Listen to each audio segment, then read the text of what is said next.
Film की शुरुआत रे नाम के एक आदमी को एक ऑफिशियल मिलने से होती है। इसमें उसे लॉन्ग वॉक नाम के एक खतरनाक कंपटीशन में चुने जाने पर बधाई दी जाती है। पूरा देश इस इवेंट को लाइव ब्रॉडकास्ट पर देखने के लिए तैयार है और इनाम में पैसे, शोहरत, दौलत और आखिरी बचे आदमी की एक भी इच्छा पूरी होने से कहीं ज्यादा मिलने का वादा किया गया है। बाद में राय अपनी माँ के साथ जाने की तैयारी करता है। जैसे जैसे वे सफर करते हैं, दुनिया की बुरी हालत सामने आती है। सालों पहले एक बड़े युद्ध ने देश को तबाह कर दिया था, जिससे शहर बर्बाद हो गए थे और परिवार जिंदा रहने के लिए जूझ रहे थे। कई लोगों के लिए लॉन्ग वॉक गरीबी से बचने का एकमात्र मौका होता है, लेकिन हर साल सिर्फ 50 जवान लड़के चुने जाते हैं। रे की माँ, जो उसे खोने से डरती है, उससे अपना मन बदलने की गुजारिश करती है, लेकिन वह मना कर देता है और जोर देता है कि उसे यह करना ही होगा। जब वे अपनी मंजिल पर पहुंचते हैं तो वह उसे कसकर पकड़ लेती है, लेकिन वह उसके पास वापस लौटने का वादा करता है और चला जाता है। इसके तुरंत बाद रे की मुलाकात पीटर मैकवाइस नाम के एक और कंटेस्टेंट से होती है। दोनों जल्दी ही दोस्त बन जाते हैं और जल्दी ही दूसरे वॉकर्स में शामिल हो जाते हैं, जिसमें हैंक बेकर स्टेबिंस और सबसे कम उम्र का पार्टिसिपेंट कर्ली भी शामिल है। कुछ ही देर में लंबी वॉक के पीछे का मास्टरमाइंड आखिरकार सामने आता है, जिसे सिर्फ मेजर के नाम से जाना जाता है। वह आगे बढ़ता है और एक एक करके कंटेस्टेंट्स के नाम पुकारना शुरू करता है। हर लड़का लाइन से बाहर निकलता है, एक मेटल टैग लेता है और अपनी जगह पर लौट जाता है। जब सभी 50 की गिनती हो जाती है तो मेजर उनसे बात करने के लिए थोड़ा समय लेता है। वह ग्रुप को याद दिलाता है कि देश युद्ध से कभी पूरी तरह उबर नहीं पाया है। शहर टूट गए हैं, इंडस्ट्री कमजोर है और लोग बेचैन हैं। फिर भी हर साल लंबी वॉक उत्साह जगाती है, हौसला बढ़ाती है और व्यवस्था की भावना वापस लाती है। उसके अनुसार देश की असली बीमारी गरीबी नहीं बल्कि आलस है। इसीलिए यह इवेंट होता है, सभी को यह याद दिलाने के लिए कि अनुशासन और धीरज ही जिंदा रहने की चाबी है। भाषण खत्म होने के बाद वह नियमों को ठीक से समझाता है। हर पार्टिसिपेंट को कम से कम 3 मीटर प्रति घंटे की रफ्तार से चलना होगा। अगर उनमें से कोई धीमा होता है तो उसे चेतावनी दी जाएगी। दूसरी बार फिसलने का मतलब है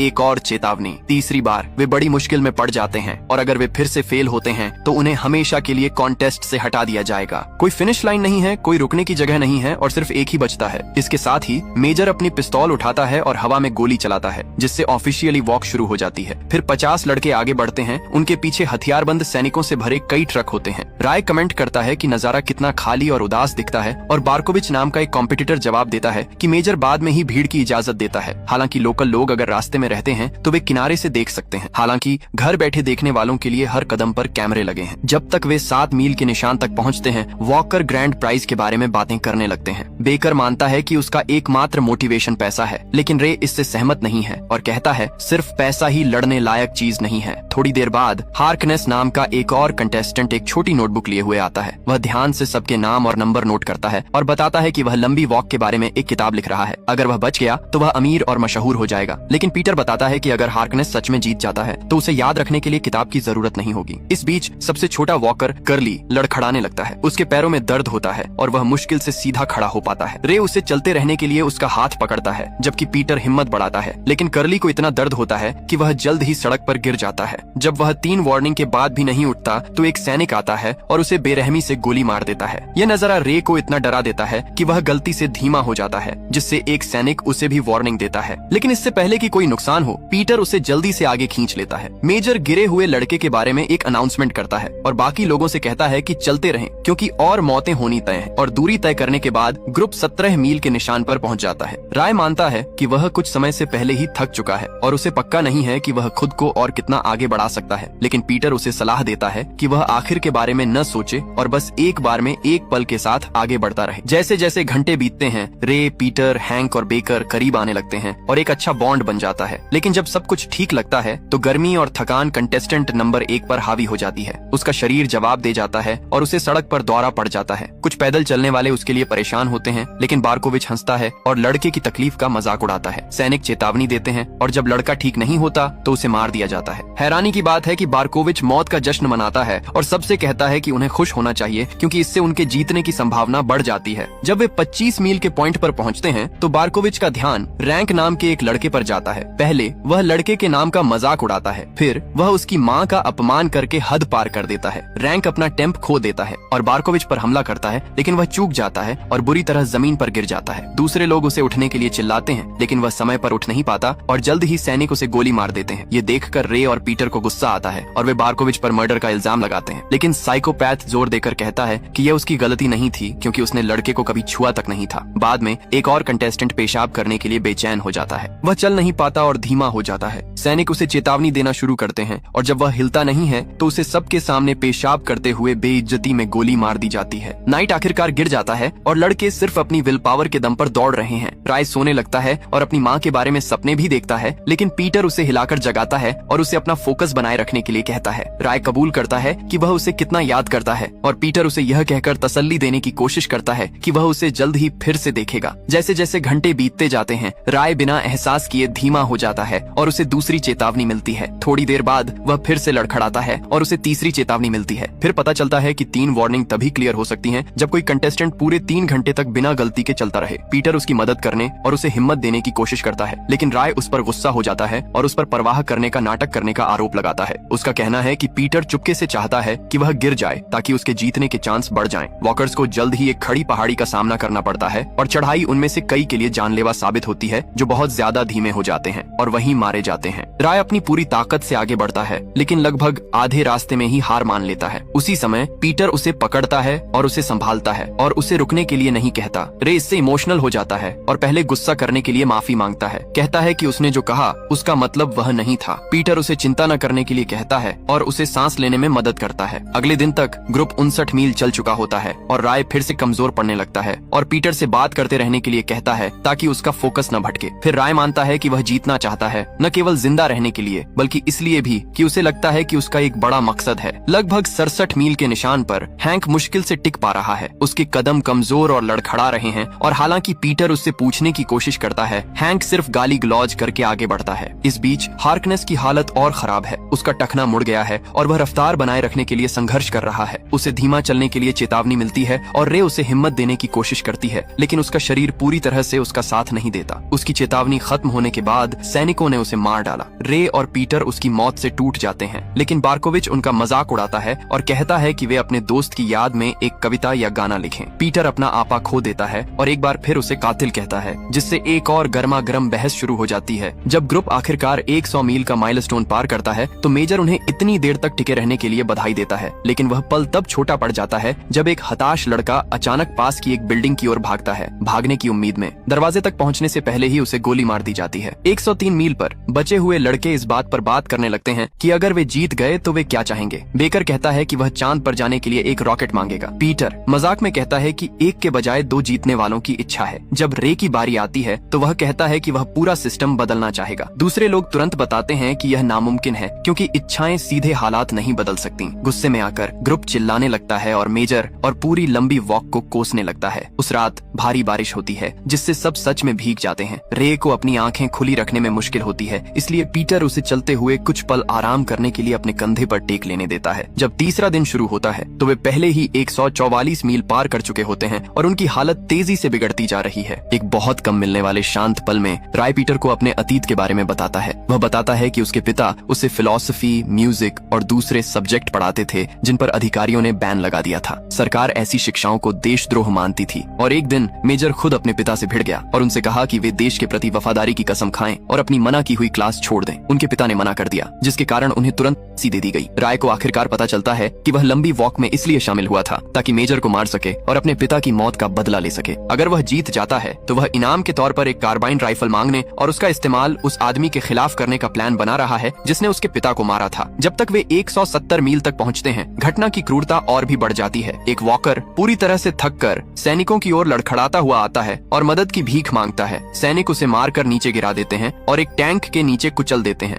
थोड़ी देर बाद एक और कंटेस्टेंट अपना आपा खो देता है, अपने कपड़े उतार देता है और गलत दिशा में भटक जाता है। सैनिक बिना किसी हिचकिचाहट के उस पर गोली चला देते हैं। उस रात बाद में 2011 मील तय करने के बाद स्टेबिन्स एक बुरी खबर लेकर रे के पास जाता है। हैंक गिरने की कगार पर है। रे उसे हिम्मत देने के लिए जल्दी करता है, लेकिन हैंक मुंह फेर लेता है और वह धीरे धीरे सैनिकों की तरफ बढ़ता है। उसे वहीं मार दिया जाता है, जिससे ग्रुप हैरान रह जाता है। बेकर खुद को कंट्रोल नहीं कर पाता। वह फॉर्मेशन तोड़ देता है और अपने गिरे हुए दोस्त तक पहुंचने की कोशिश करता है और सैनिक तुरंत उसे चेतावनी देना शुरू कर देते हैं। शुक्र है, इससे पहले कि वह खुद को मार पाता, राय उसे पकड़ लेता है और घसीटते हुए आगे ले जाता है। चिल्लाता है कि हैंक चला गया है और कुछ नहीं किया जा सकता। अगला दिन शुरू होता है और ग्रुप पहले ही 209 मील पार कर चुका होता है। सिर्फ रे, पीटर, बार्कोविच, स्टेबिन्स, बेकर और पार्कर ही बचे हैं। जब उन्हें पता चलता है कि उनमें से सिर्फ हैंक ही ऐसा था जिसकी पत्नी उसका इंतजार कर रही थी, तो वे इस बात पर राजी हो जाते हैं कि जीतने वाले को यह पक्का करना होगा कि उसे इनाम से पैसे मिले। उनमें से कोई भी बार्कोविच से मदद करने करने के लिए नहीं कहता, जिससे वह साफ तौर पर अकेला पड़ जाता है। अकेला महसूस करते हुए बारकोविच रे के पास जाता है और मानता है कि रैंक की मौत का उसे बुरा लग रहा है। वह माफी मांगता है और ग्रुप में शामिल होने के लिए कहता है। राय मान लेता है, लेकिन जल्द ही बारकोविच का बर्ताव अजीब हो जाता है। उसका दिमाग खराब होने लगता है और अचानक वह आगे बढ़कर अपने गले में चाकू घोंप लेता है। सैनिक उसे जल्दी से मार देते हैं, जबकि बाकी लोग जो अंदर तक हिल गए थे उनके पास चलते रहने के अलावा कोई चारा नहीं होता। उस रात थका हुआ ग्रुप अपनी हिम्मत बढ़ाने और चलते रहने के लिए एक साथ गाना शुरू कर देता है। 5वें दिन तक वे पहले ही 278 मील पहुंच चुके होते हैं और रास्ता अब उस शहर से होकर गुजरता है जहां रे की माँ रहती है। पार्कर बताता है कि रे खुशकिस्मत है कि उसे अपनी माँ फिर से दिख गई, लेकिन पीटर जोर देकर कहता है कि यह असल में एक श्राप है, क्योंकि इससे उसके लिए चीजें और मुश्किल हो जाएंगी। 286 मील पर वे आखिरकार रे के होम टाउन पहुंचते हैं। रे का एक बूट फट जाता है और बेकर उसे दोनों जूते उतारने की सलाह देता है, यह चेतावनी देते हुए कि अनबैलेंस्ड कदम उसे और भी तेजी से थका देंगे। जल्द ही राय भीड़ में अपनी माँ को देखता है। पहले तो वह दूर से हाथ हिलाता है, लेकिन खुद को रोक नहीं पाता। वह उसकी ओर दौड़ता है और गले लगने की भीख मांगता है। इस लापरवाही भरे कदम की वजह से उसे बार बार वार्निंग मिलती है और उसकी माँ उससे मरने से पहले वहाँ से चले जाने की रिक्वेस्ट करती है। जैसे ही सैनिक गोली चलाने की तैयारी करते हैं, पीटर रे को वापस लाइन में खींच लेता है, जिससे वह आगे बढ़ता रहता है और पक्की मौत से बच जाता है। रे के होम टाउन से गुजरने के बाद पीटर आखिरकार अपने दर्दनाक अतीत के बारे में बताता है। वह रे को बताता है कि जब से उसे याद है वह तब से चल रहा है, जब से उसने युद्ध में अपने माता पिता को खोया है। उसके बाद उसे उसके चाचा ने अपने पास रख लिया, जिन्होंने उसे तब तक पीटा जब तक वह मर नहीं गया। जब पीटर सिर्फ 10 साल का था, अकेला छोड़ दिया गया। पीटर दूसरे गली के बच्चों के साथ मिल गया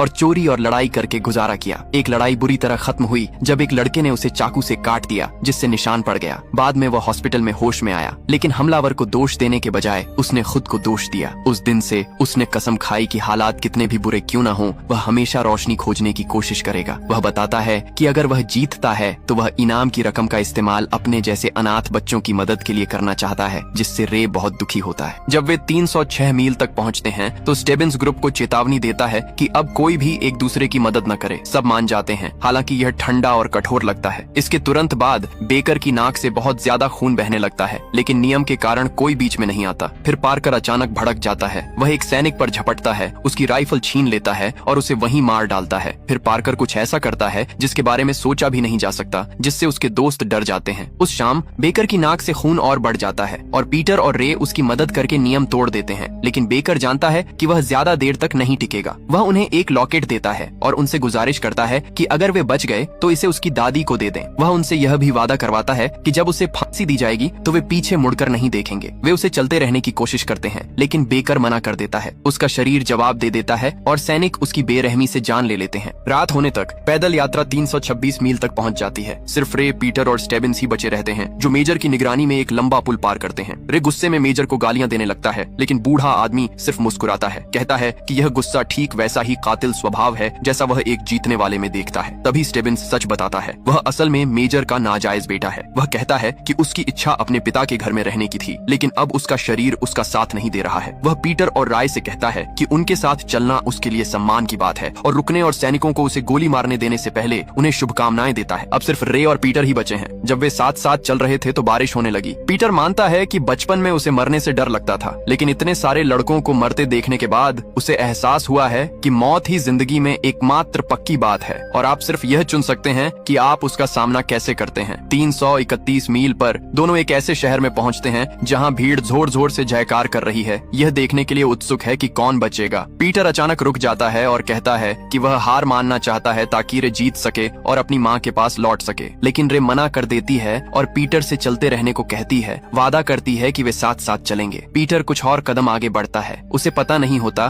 कि रे असल में उसके पीछे रुक गई है। उसके खिलाफ पहले से ही 3 वार्निंग होने के कारण रे तुरंत रुक जाता है। पीटर को जल्दी से मार दिया जाता है। सैनिक की गोलियां उसे चीरती हुई निकल जाती हैं और मेजर खुद आखिरी गोली मारता है। जब पीटर को पता चलता है कि क्या हुआ है तो वह टूट जाता है, जबकि भीड़ उसकी तथाकथित जीत का जश्न मना रही होती है। फिर मेजर आगे बढ़ता है और उसे लंबी वॉक का विनर बनने पर बधाई देता है। वह पूछता है कि पीटर की क्या इच्छा होगी। खुद को संभाले रखने की कोशिश करते हुए पीटर एक सैनिक की कार्बाइन मांगता है और कहता है कि वह इसे अपने होने वाले बच्चों को एक निशानी के तौर पर देना चाहता है। सैनिक इसे देने में हिचकिचाते हैं, लेकिन मेजर जोर देता है, यह कहते हुए कि पीटर किसी को चोट नहीं पहुंचाएगा, क्योंकि वह एक ऐसा आदमी है जो दुनिया को बेहतर बनाना चाहता है। जैसे ही पीटर राइफल पकड़ता है वह उसे उठाता है और सीधे मेजर की ओर तान देता है। बूढ़ा आदमी उसे शांत करने की कोशिश करता है, उससे कहता है कि वह अपनी जीत बर्बाद न करे, लेकिन दुखी पीटर ट्रिगर खींचने से पहले कहता कहता है यह रे के लिए है, जिससे मेजर तुरंत मर जाता है। फिल्म पीटर के हथियार गिराने और बारिश में भीगे हुए अकेले चलने के साथ खत्म होती है। इसी एंडिंग के साथ यह मूवी यहीं खत्म हो जाती है। अगली बार आप किस मूवी की कहानी सुनना पसंद करेंगे, मुझे नीचे कमेंट सेक्शन में लिखकर जरूर बताएं।